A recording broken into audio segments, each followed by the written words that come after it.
that keeps me up to date on what's happening with her and Bob. Most of my friends from OCS and the basic school went to Vietnam without ever seeing with their own eyes the results of their decision. I, on the other hand, attended Rusty's funeral on my way to Vietnam. It changed who I was. It changed how I led Marines. It gave me an awareness that has shaped my life ever since. Every year in December, I put on a barbecue at Fort Huachuca, Arizona for the Marines in the Marine Corps detachment there. The barbecue is called the Rusty Miller Robert Yascara Memorial Barbecue. And every year, another new group of Marines hears about my high school friend, hero, and fellow Marine Rusty Miller, the guy who carried the pig and wielded it so skillfully and heroically in Vietnam in 1968. And my story is just one of many of you who knew Rusty. He changed our lives, and we changed lives because of his influence on us. He would have asked that each of us find purpose, that we would live a part of each day in his memory. This bench is to remind us of his sacrifice, but just as importantly, it's a reminder of the gift we have been given. His last words to his friend Doc Murphy after giving him that gift were, "I'm going to a better place. When I get to that better place, I hope to shake his hand, thank him, and render a true Marine Corps salute. Hoorah, Rusty, Semper Fidelis." Thank you.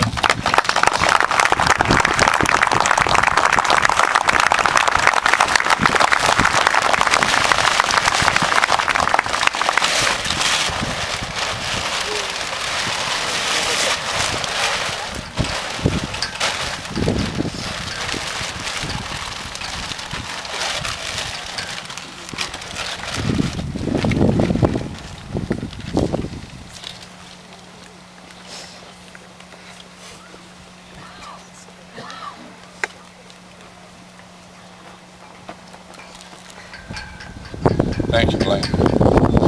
We have one more speaker this afternoon, a young man that lost a brother. Blaine Miller, please.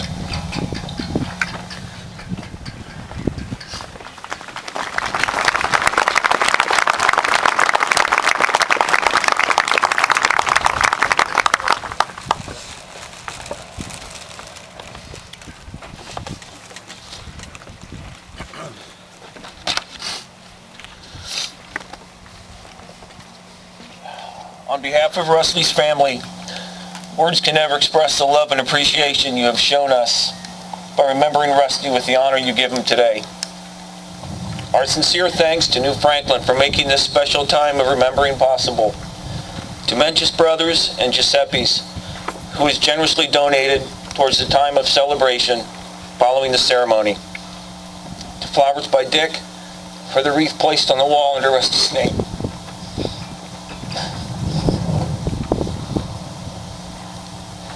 To the veterans who have never forgotten and served so gallantly for our freedom. To the volunteers who serve and care for the Ohio-Vietnam Veterans Memorial to make sure we never forget.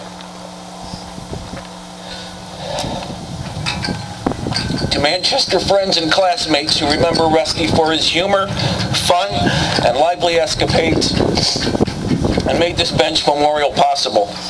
To his extended family who are present and the many who never got to know him personally. We can only say you would have loved him.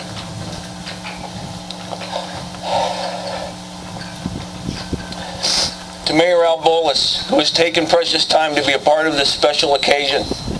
To Blaine Moyer, who because of a website posting, a dear man, Mike Murphy, was able to locate our family 34 years later. Mike Murphy was with our beloved Rusty in his final seconds of life and shared with us their time together. Finally, thank you, Gary Kindig, for your vision, being ever faithful to a high school friend and who have given so much to our veterans who should never be forgotten. Also, your lovely wife, Barb, who graciously supported this effort. God bless you all. I was Rusty's little brother. Our time together was short.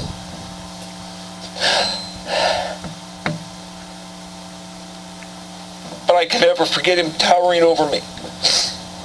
My sisters, Billy and Darla, remember him as an ornery and gifted with a sincere sense of humor. Rusty displayed his uncanny humor the day he walked into the kitchen to greet my mom with a serious life-changing announcement.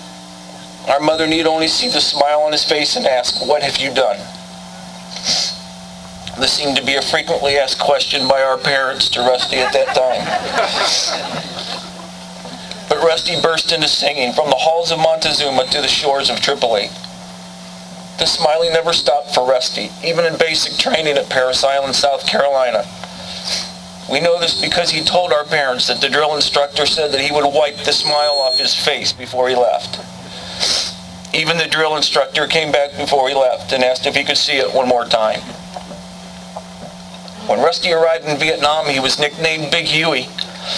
Even then, he was considered big with a baby face. It seemed nothing ever brought him completely down. Rusty would name his own gun Big Alta, who happened to be our petite grandma with a big voice. Mike and Rusty were always jovial, and everybody took to liking him right away. Mike went on to say that Rusty quickly proved his abilities of courage in combat. Mike said he was a good one, but he was too nice for a Marine combat. Rusty was even able to get through Mike's emotional armor, and in no time the two of them hit it off. It was 34 years before Mike would be able to contact our family. Mike shared many things, but he also shared that Rusty had a strong faith, often reading his Bible he carried with him in the jungle. His letters expressed this as well. Some of the other comrades that we were able to talk to expressed his kindness and gentleness, even in the worst of times. Upon arrival in Vietnam, life would never be the same for him as he once knew it. There came a time for Rusty to make a decision as to what he was going to turn to in order to prevail. We were raised in a Christian home, but the choice of embracing this walk is a choice that's made by an individual. Thankfully, he chose our Savior, Jesus Christ. He knew he could no longer place his confidence in his size or the M60 machine gun. He was no longer in control of his own destiny, as he once thought, but left his future with someone greater. He mailed a helmet cover home that said, "Just you and me, right, God?" He wrote, "If you ever want to get close to God, this is a marvelous place to be." He continued to write that he walked with God. In his times of fear, he drew strength by placing himself in God's hands. He learned a peace that passes all understanding. During the last seconds of Rusty's life, Mike said that his last words were, "Don't worry about me, I'm going to a better place." Our family rests in the knowledge that we will see him again in that better place. And we assure you he's smiling. Thank you, and God bless you all.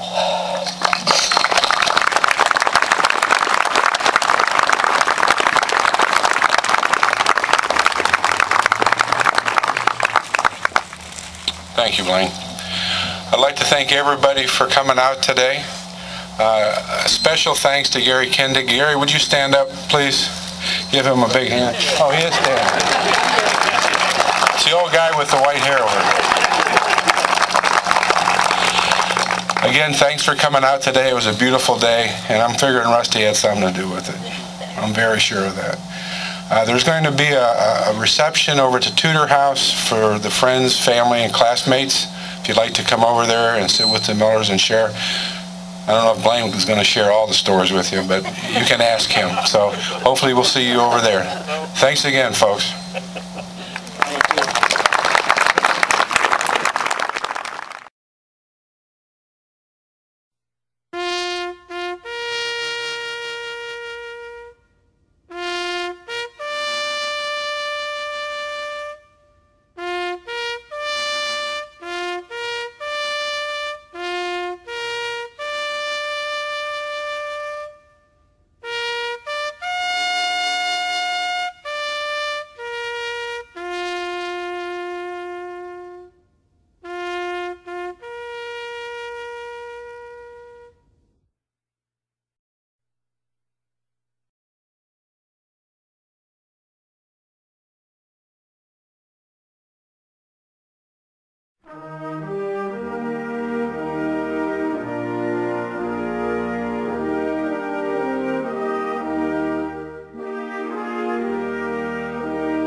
Rusty, Semper Fidelis.